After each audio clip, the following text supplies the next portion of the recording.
Hello and welcome to great online academy. मेरा नाम है रविंद्र। दोस्तों, आज के इस वीडियो में हम लोग डिस्कस करेंगे ग्रॉस डोमेस्टिक प्रोडक्ट क्या होता है। ग्रॉस डोमेस्टिक प्रोडक्ट यानी कि जीडीपी के बारे में आप सभी लोग डे टू डे लाइफ में सुनते हैं।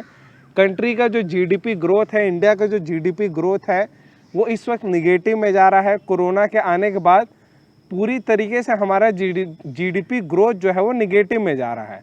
सो जीडीपी क्या होता है, इस चीज़ को इकोनॉमिक्स पॉइंट ऑफ व्यू से समझना ज़रूरी है।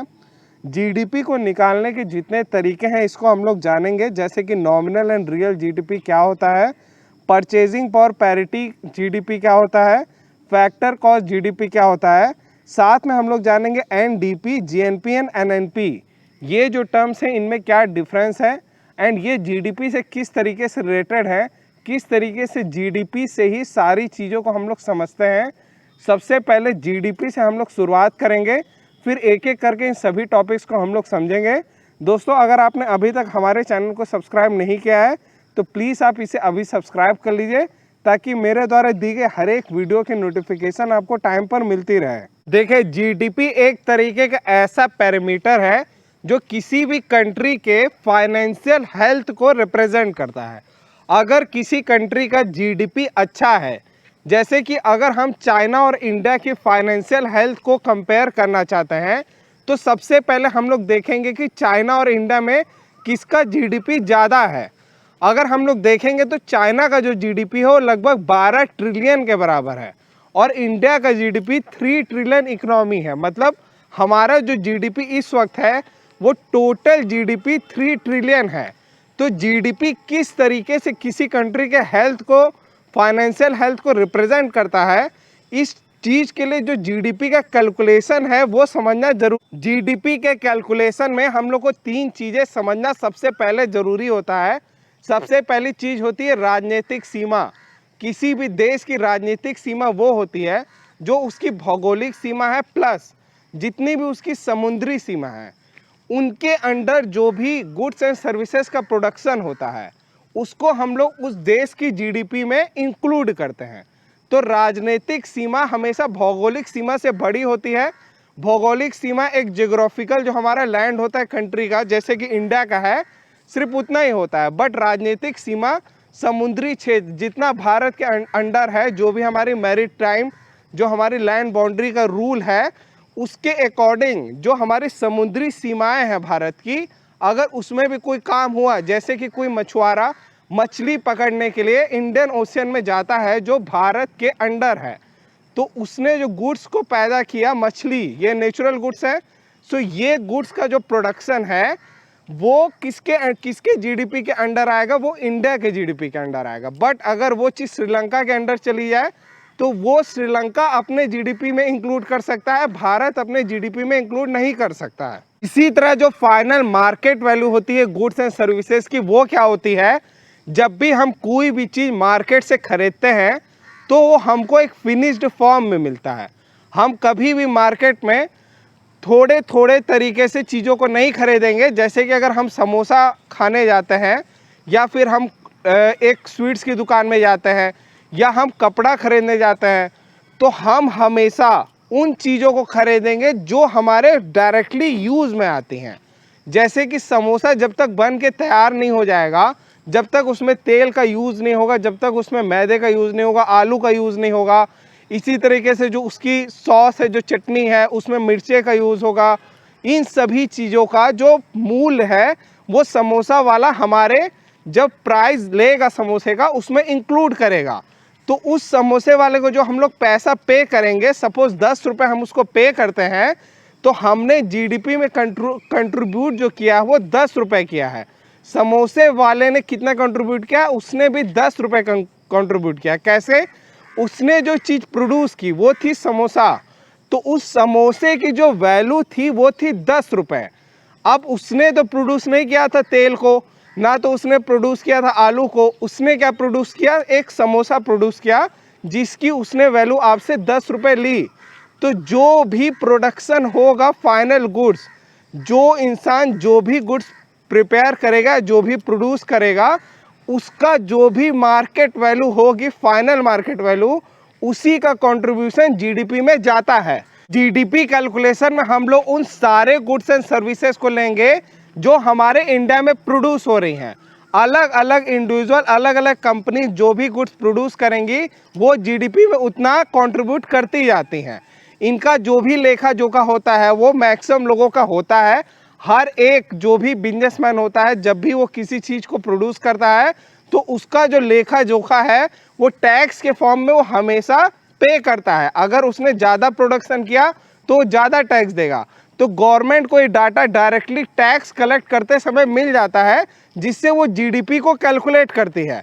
गुड्स एंड सर्विसेज में जो सर्विसेज सेक्टर होता है वो सेवाओं का सेक्टर होता है। जैसे कि मैं आपको पढ़ा रहा हूँ तो मैंने आपको कोई गुड्स नहीं दिया, कोई भी चीज़ नहीं दी, मैंने आपको एक ज्ञान दिया जो आपके अंदर स्टोर हो जाएगा।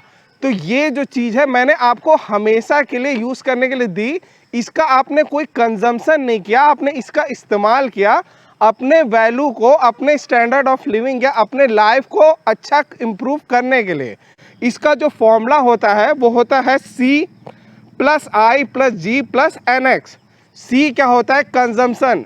जो भी चीज़ें हमने दूसरे से खरीदी, जैसे कि हम किसी चीज़ का गुड्स का प्रोडक्शन करने वाले हैं तो हम अगर कोई स्वीट्स बनाने वाले तो हमने अगर 10 किलो चीनी खरीदी है और हम एक बिजनेसमैन हैं तो हम 10 किलो चीनी को मान सकते हैं कि ये जो भी कंपनी बनाई है वो प्रोडक्शन हमारा अब यूज़ होने वाला है किसी चीज़ को प्रोड्यूस करने में। तो ये कंजम्पशन हो गया। प्लस जो लोग जितने चीज़ों को कंज्यूम करेंगे वो भी उन कंपनी के प्रोडक्ट्स को कंज्यूम करेंगे तो वो जितना पे करेंगे उस पैसे की जो वैल्यू है वो ऐड होती जाएगी जीडीपी में। इसी तरह अगर कोई इन्वेस्टमेंट करता है, जब भी मार्केट में कोई पैसा लगाता है तो वो जितना पैसा लगाएगा उतना ही वो प्रोडक्शन करने वाला है। तो डायरेक्टली उससे भी एक मेजर लिया जाता है कि जिस तरीके का इन्वेस्टमेंट जीडीपी में हो रहा है, जिस तरीके का पैसा कंट्री की इकोनॉमी में लगाया जा रहा है, तो उस तरीके की हमारी जीडीपी की ग्रोथ रेट रहेगी। अगर इन्वेस्टमेंट किसी कंट्री में ज़्यादा हो रहा है मतलब वहाँ पे गुड्स एंड सर्विसेज का प्रोडक्शन ज़्यादा होगा। फिर होता है हमारा NX। NX क्या होता है? Net export. नेट एक्सपोर्ट क्या होता है? हमने कोई एक्सपोर्ट किया, फिर हमने कुछ सामान को अगर वहाँ से वापस ले लिया। सपोज़ हम पाकिस्तान को आलू एक्सपोर्ट कर रहे हैं, फिर पाकिस्तान से भी कुछ जो ऐसे फार्मर हैं वो इंडिया में भी आलू को एक्सपोर्ट कर रहे हैं। तो हम यहाँ पे जब भी पोटैटो का लेंगे हम वहाँ पे नेट एक्सपोर्ट लेंगे। टोटल हमने जो इंपोर्ट किया आलू को, जितना एक्सपोर्ट किया, उसमें से जो हमारा नेट एक्सपोर्ट है उसको हम लोग जीडीपी कैलकुलेशन में इंक्लूड करेंगे, क्योंकि वही जो चीज़ है वो हमारे भारत में प्रोड्यूस हुई है। हमने दे दिया फिर हमने कुछ ले लिया तो हम प्रोडक्शन को कैसे जोड़ेंगे? हमने जितना प्रोड्यूस किया था वो तो एक्सपोर्ट में चला गया, फिर जो हमने लिया हमको उसको माइनस भी तो करना पड़ेगा, क्योंकि अब हमने उसको ले लिया वो एक्सपोर्ट में से कम हो जाता है। तो इस तरीके से नेट एक्सपोर्ट को निकाला जाता है। फिर होता है गवर्नमेंट एक्सपेंडिचर। गवर्नमेंट भी बहुत अलग अलग स्कीम्स में हमेशा पैसा लगाती है, अलग अलग जो इंफ्रास्ट्रक्चर प्रोजेक्ट हैं उनमें पैसा लगाती है। जब भी हाईवेज बनाने होते हैं, जब भी ब्रिज बनाने होते हैं, तो इस तरीके का भी जो प्रोडक्शन होता है, जो ब्रिज है वो भी एक गुड है, वो भी एक फाइनल गुड है। तो उसकी जो मार्केट वैल्यू होगी उसको भी जीडीपी कैलकुलेशन में लिया जाएगा, क्योंकि उसके लिए भी सीमेंट लगा होगा, सरिया लगा होगा, अलग अलग चीज़ें, गिट्टी, हर चीज़ उसके लिए लगी होगी। तो उन गुड्स को भी उसमें इंक्लूड किया जाता है। गवर्नमेंट जब भी किसी चीज़ का प्रोडक्शन करेगी वो भी जीडीपी कैलकुलेशन में इंक्लूड होगा। देखिए, नॉमिनल और रियल जीडीपी को समझने के लिए हम लोग एक कंपनी का एग्जांपल लेंगे। कोई कंपनी है जो एक पेपर बनाती है, हर एक पेपर का एक प्राइस होगा P, और वो Q क्वांटिटी को जनरेट करती है पूरे साल में। तो जो अगर कोई कंपनी जितना भी हमारा मार्केट वैल्यू बनाएगी वो P × Q हो जाएगा। सपोज 5 रुपये पर पीस का वो पेपर बनाती है और उसने टोटल जो क्वांटिटी बनाई है एक साल में वो 20 बनाई है। तो 2011 की ईयर से अगर हम बात करें किसी कंपनी की, तो उसने 100 रुपये के मार्केट वैल्यू को बनाया। फिर 2015 में उसी कंपनी का जो प्रोडक्ट है उसका 1 रुपये दाम बढ़ जाता है, 5 से 6 रुपये हो जाता है। अब जो पेपर हो गया वो महंगाई की वजह से 6 रुपये का हो गया है। अब उस कंपनी ने 19 प्रोडक्ट को बनाया, पहले 20 को बनाया फिर 19 को बनाया। तो अब कितना हो गया उसकी टोटल मार्केट वैल्यू जनरेशन? 114 रुपये। इसी तरह जब 2018 में अगर वो कंपनी 10 रुपये के प्रोडक्ट को बनाती है और टोटल वो 15 प्रोडक्ट बनाती है, तो मार्केट वैल्यू जनरेशन कितना हुआ? 150 रुपये। तो 150 रुपये इस तरीके से आप देखेंगे, पहले 100 रुपये, फिर 114 रुपये, फिर 150 रुपये, तो मार्केट वैल्यू जो है वो तो बढ़ती जा रही है। कंपनी को जो टोटल मुनाफा है, जो टोटल पैसा है, वो तो बढ़ता जा रहा है। बट क्या ये पैसा किसी भी तरीके से उस कंपनी के ग्रोथ को रिप्रेजेंट कर रहा है? नहीं, क्योंकि महंगाई भी बढ़ गई है। अब वो कंपनी क्या है, जो भी कमा रही है वो महंगाई के हिसाब से कम कमा रही है, बल्कि पहले वो जो 100 रुपये कमा रही थी वो ज़्यादा कमा रही थी। 150 रुपये जो उसने 2018 में कमाया है वो बहुत ही कम है, क्योंकि इस वक्त उसने 20 से 15 प्रोडक्ट कोई बनाया है। अब उसने जो प्रोडक्ट बेचा वो सिर्फ 15 है, बट 2011 में वही कंपनी 20 प्रोडक्ट को बेच रही थी। तो इस तरीके से जो नॉमिनल जीडीपी है वो एक नाम मात्र की जीडीपी है, जिसमें हमको ग्रोथ तो दिखता है बट एक्चुअल में कोई ग्रोथ नहीं होता है। यहाँ पे क्या होता है, जो मार्केट वैल्यू को हम लोग रिप्रेजेंट करते हैं उसके वजह से अगर इन्फ्लेशन आता है कंट्री में, महंगाई बढ़ती है, तब भी हमारा मार्केट वैल्यू बढ़ जाता है। तो नॉमिनल जीडीपी एक तरीके से इन्फ्लेशन को अपने कंसिडरेशन में नहीं लेती है। इन्फ्लेशन का जो फैक्टर है उसको वो नहीं हटाती है। इसके वजह से नॉमिनल जीडीपी कभी भी रियल जीडीपी नहीं मानी जाती है। जब भी हम लोग कंट्री के जीडीपी का कैलकुलेशन करते हैं तो हम लोग रियल जीडीपी का कैलकुलेशन करते हैं। रियल जीडीपी में क्या होता है, हम लोग इन्फ्लेशन को रोक देते हैं। कैसे रोकते हैं? हम लोग वही प्राइस मानते हैं जो हमने अपने बेस ईयर में माना है। सपोज इस कंपनी का हमको ग्रोथ देखना है तो हम इसके लिए बेस ईयर मान लेंगे 2011। तो 2011 में जो कंपनी के प्रोडक्ट का प्राइस था वो था 5 रुपये। तो अब हम क्या करेंगे, 5 रुपये फिक्स कर देंगे। अब 5 रुपये के हिसाब से हम लोग सारे ईयर का टोटल मार्केट वैल्यू निकालेंगे। तो 2011 में तो उसकी टोटल मार्केट वैल्यू आएगी 100 रुपये। बट अगर 2015 में हम लोग जाएंगे तो हम लोग मल्टीप्लाई करेंगे 5 इंटू 19। तो जब 5 इंटू 19 करेंगे तो वो आ जाएगा 95 रुपीज़। तो यहाँ से 100 रुपये से 5 रुपये आपको घटता हुआ दिख रहा है। फिर इसी तरह अगर 2018 में हम लोग 5 इंटू 15 करेंगे तो हमारा आ जाएगा 75 रुपये। तो जो कंपनी पहले 100 रुपये कमा रही थी रियल फॉर्म में, वो अब 75 रुपये कमा रही है। बट अगर हम लोग नॉमिनल में देखें तो हम लोग को 150 रुपये कमाती हुई दिख रही थी, जस्ट डबल। और एक्चुअली में वो कितना कमा रही है, 75 रुपये। तो ये जो रियल जीडीपी होती है वही दिखाती है कि कोई भी कंपनी या कोई भी कंट्री का जो ग्रोथ है वो हो रहा है कि नहीं। देखिए, नॉमिनल और रियल जीडीपी में जब भी हमको डिफरेंस मिलता है तो हम लोग एक टर्म का इस्तेमाल करते हैं, जीडीपी डिफ्लेटर। जीडीपी डिफ्लेटर में हम लोग नॉमिनल बाय रियल जीडीपी को कैलकुलेट करते हैं परसेंटेज के फॉर्म में, इसलिए हम लोग इसको 100 से मल्टीप्लाई करते हैं। अगर किसी भी कंट्री में इन्फ्लेशन हो रहा है, कोई भी कंट्री में किसी भी सामान की अगर महंगाई बढ़ती जा रही है, तब क्या होगा, जो हमारा जीडीपी डिफ्लेटर है वो 100% से ज़्यादा आएगा, क्योंकि हमारा जो नॉमिनल जीडीपी है वो ज़्यादा हो जाएगा रियल जीडीपी से। बट अगर उस कंट्री में कोई भी महंगाई नहीं हो रही है, कोई भी महंगाई नहीं बढ़ रही है, जो भी हमने बेस ईयर लिया वहाँ से अगर कोई भी महंगाई नहीं बढ़ी किसी भी सामान की, तो जीडीपी डिफ्लेटर होगा 100%। एग्ज़ाम में ये क्वेश्चन पहले आ चुका है, जब भी किसी कंट्री में महंगाई नहीं बढ़ती है तो जीडीपी डिफ्लेटर कितना होगा, तो आप लोग को ध्यान रखना है 100%। आई होप रियल और नॉमिनल जीडीपी को आप लोग अच्छे से समझ गए होंगे। चलिए अब हम लोग समझते हैं एनडीपी क्या होता है, जीएनपी क्या होता है, एनएनपी क्या होता है। देखिए, इस टॉपिक में मैं 3 चीज़ों का समझाऊंगा, एनडीपी, जीएनपी और एनएनपी क्या होता है। सबसे पहले हम लोग समझते हैं नेट डोमेस्टिक प्रोडक्ट क्या होता है। देखिए, जीडीपी जब भी हम लोग कैलकुलेट करते हैं तो हम लोग सारे चीज़ों की मार्केट वैल्यू या रियल जो हमारी जीडीपी है उसमें हम लोग मार्केट वैल्यू के में इन्फ्लेशन को भी हम लोग हटा देते हैं। तो हम लोग रियल जीडीपी में जब भी कैलकुलेट करेंगे तो हम लोग जो फाइनल मार्केट वैल्यू है जो बेस ईयर की है उसको हम लोग इंक्लूड करेंगे। बट इससे क्या होगा, हम लोग सारे चीज़ों को इंक्लूड कर लिए, जो भी प्रोडक्शन हुआ। अब कोई भी प्रोडक्शन होता है, जैसे कि कोई भी इंसान पॉट्स बनाता है, कोई भी घड़े बनाता है, तो अब उसके सारे घड़े तो हमेशा बिल्कुल सही नहीं बनेंगे।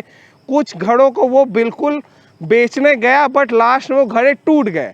तो अब जीडीपी प्रोडक्शन में तो हमने उसके प्रोडक्शन को ले लिया कि उसने 10 घड़े बनाए थे, 10 सामान को बेचने की कोशिश की थी, या 10 सामान उसने बेचा किसी दुकानदार को जो लास्ट में अपने यूज़र्स को बेचेगा। बट अब क्या हुआ, उसके कुछ घड़े टूट गए। तो अब इन चीज़ों का जो लॉस हुआ ना, वो लॉस तो हमको हटाना पड़ेगा। तो अब ये जो लॉस हम लोग हटाते हैं वही कहलाता है डेप्रिसिएशन। जो भी हमको नुकसान होता है, जो भी एसेट्स हमने प्रोड्यूस किए हैं, या जो भी हमारी मशीनरी का लॉस हो गया, जैसे कोई कंपनी अगर ऑटोमोबाइल बनाती है तो वो एक मशीन में कोई भी चीज़ खराब बना दी, अब वो मशीन नहीं चालू हो रही, तो उसने 1.5 लाख का प्रोडक्ट तो बनाया था, बट वो क्या हुआ, किसी एक सिस्टम के वजह से वो कार नहीं बिक पा रही है। तो अब क्या करेगी, उस साल के उसमें मेंटेनेंस में उन चीज़ों को सही करेगी। तो जीडीपी कैलकुलेशन के वक्त हमने उसको ले लिया था, बट एनडीपी में हम लोग देखेंगे जो जो चीज़ें हम लोग नहीं बेच पाए या जिन चीज़ों का हमको लॉस हो गया, वो चीज़ें खराब हो गई, उन चीज़ों को हम लोग माइनस कर देते हैं। तब हमको एक्चुअली में पता चलता है कि हमने फाइनली मार्केट में कितनी चीज़ों को सही तरीके से बेचा है या जिससे हम लोग को रेवेन्यू जनरेट हुआ है कंट्री में। तो एनडीपी में बस यही होता है कि हम लोग सारे जो हमारे नुकसान है उसको माइनस कर देते हैं। अब देखिए जो नेक्स्ट है वो है जीएनपी, ग्रॉस नेशनल प्रोडक्ट। देखिए जीडीपी में मैंने आपको समझाया था कि जब भी हम लोग किसी भी कंट्री के बाउंड्री के अंदर किसी भी गुड्स और सर्विस को प्रोड्यूस करेंगे तो हम लोग उसका जो कंट्रीब्यूशन है वो जीडीपी में मानते हैं। बट अगर मान के चलिए भारत में 2 कंपनी, जैसे कि एक हम मान लें एलजी को और एक हम मान लें इंडिया की कंपनी जियो को, तो जियो जो भी प्रोडक्शन करेगी सर्विसेज का, उसका पैसा वो लास्ट में कहाँ इन्वेस्ट करेगी, भारत में इन्वेस्ट करेगी। बट एलजी अगर प्रोडक्शन करेगी या वोडाफोन अगर प्रोडक्शन करेगी भारत में, तो ये सारी कंपनियां भारत का पैसा कहाँ लेके जाएंगी, विदेश में लेके जाएंगी। तो इनका जो फाइनल पैसा है वो तो भारत में नहीं टिकने वाला, तो ये जो भी इन्वेस्टमेंट करेंगे वो अपने कंट्रीज में करेंगी। बट इनका जीडीपी में कंट्रीब्यूशन तो हुआ, इन्होंने गुड्स एंड सर्विसेज को प्रोड्यूस किया है भारत में। सपोज जियो ने 100 रुपये के सामान को प्रोड्यूस किया, तो 100 रुपये का जो कंट्रीब्यूशन है वो तो जीडीपी में हो गया। एलजी ने 50 रुपये के सामान को प्रोड्यूस किया, तो 50 रुपये का जो एलजी ने सामान प्रोड्यूस किया वो भी जीडीपी के कैलकुलेशन में गया, क्योंकि वहाँ पे प्रोडक्शन तो हुआ गुड्स एंड सर्विसेज का, बट वो पैसा भारत का नहीं है। तो जो हमारा जीएनपी है ये एक ऐसा टर्म है जो रिप्रेजेंट करता है, जिससे हम लोग जान सकते हैं कि जो भी गुड्स एंड प्रोडक्शन हो रहा है, गुड्स एंड सर्विसेज का प्रोडक्शन, उसमें भारत के लोगों का कितना विकास हो रहा है। जैसे अगर एलजी भारत से पैसा लेके जा रही है तो हम लोग उसके पैसे को माइनस कर देंगे जीएनपी के कैलकुलेशन में, और लेकिन जीडीपी के कैलकुलेशन में एलजी का पैसा कभी भी माइनस नहीं होगा, वहाँ पे वो ऐड होगा। तो विदेश की जितनी भी कंपनियां भारत में प्रोडक्शन करेंगी उन सभी के मुनाफे को हम लोग जीएनपी के पैसे में माइनस कर देंगे। अब अगर कोई इंडिया की कंपनी अमेरिका में जाके प्रोडक्शन कर रही है, वहाँ का पैसा भारत में भेज रही है, तो वहाँ का पैसा तो भारत के कंपनीज का जो आ रहा है वो भारत में ही आ रहा है। तो भारत में अगर लास्ट में कोई पैसा आता है तो उस पैसे को हम लोग ऐड करेंगे। या सपोज जो भी हमारे वर्कर्स दूसरे कंट्रीज में काम करने जाते हैं, जैसे कोई सॉफ्टवेयर इंजीनियर है, अगर वो काम करने अमेरिका में जा रहा है तो अमेरिका से वो अपने घर में पैसा भेजेगा, तो जब वो अपने घर में पैसा भेजेगा तो वो पैसा हम लोग इंक्लूड करेंगे जीएनपी में, और वो सारे पैसे को माइनस कर देंगे जितनी कंपनियां यहाँ से पैसा लेके विदेश में जा रही हैं। तो जीएनपी में बस यही चीज़ ध्यान रखनी है कि हम लोग सारे उन चीज़ों को ही लेते हैं जो हमारे शुद्ध हमारे घर के अंदर के लोगों के द्वारा प्रोड्यूस हुई हैं, इसीलिए इसको कहते हैं ग्रॉस नेशनल प्रोडक्ट। ग्रॉस का मतलब होता है टोटल, ग्रॉस जो हमारे जीडीपी में यूज़ होता है उसका मतलब होता है टोटल। मैथमेटिक्स के टर्म में हम लोग टोटल वर्ड्स इस्तेमाल करते हैं, इकोनॉमिक्स के टर्म में हम लोग ग्रॉस वर्ड इस्तेमाल करेंगे। तो ग्रॉस में हम लोग टोटल उस पैसे को जोड़ देंगे जो भारत के लोगों के द्वारा ही जनरेट हो रहा है। इसी तरीके से होता है हमारा एनएनपी। एनएनपी क्या होता है, सेम जैसे हमारा एनडीपी है, जीडीपी में से हमने सारे नुकसान को माइनस किया, तो एनएनपी में भी हम लोग ऐसा ही करेंगे। जो हमारा जीएनपी है उसमें से हम लोग जो भी नुकसान हो रहा है भारतीय लोगों द्वारा पैसा भेजने में, सपोज उनको कुछ टैक्स पे करना पड़ रहा है, तो उन सारी चीज़ों को हम लोग माइनस कर देंगे। प्लस वो कुछ पैसा नहीं भेज पाए या कोई गुड्स उन्होंने भेजा वहाँ से, वो भी अगर हम लोग उसको इस्तेमाल नहीं कर पा रहे तो वो सारे डिप्रिसिएशन को हम लोग माइनस करेंगे, ताकि हम लोग रियल फॉर्म में जान सके कि भारत में कितना पैसा आया। तो एनडीपी, जीएनपी और एनएनपी इनका आपस में बहुत ही क्रिटिकल टाइप का रिलेशनशिप है। ये सभी चीज़ें जीडीपी से ही रिलेट होती हैं, बट जो हमारा जीएनपी होता है इसमें हम लोग शुद्ध जो हमारे राष्ट्रीय लोगों द्वारा, जो भारत के लोग हैं, उनके द्वारा कितना प्रोडक्शन हो रहा है, कितना पैसा भारत में जनरेट हो रहा है, उसको लेते हैं। आई होप ये तीनों टर्म्स आप लोग समझ गए होंगे। इस टेबल में मैंने बिल्कुल अच्छे से शो किया है किस तरीके से तीनों टर्म्स रिलेटेड हैं। इस टेबल को आप लोग बिल्कुल ध्यान से पढ़िए, पीडीएफ में भी आप लोग इन चीज़ों को अच्छे से पढ़िएगा।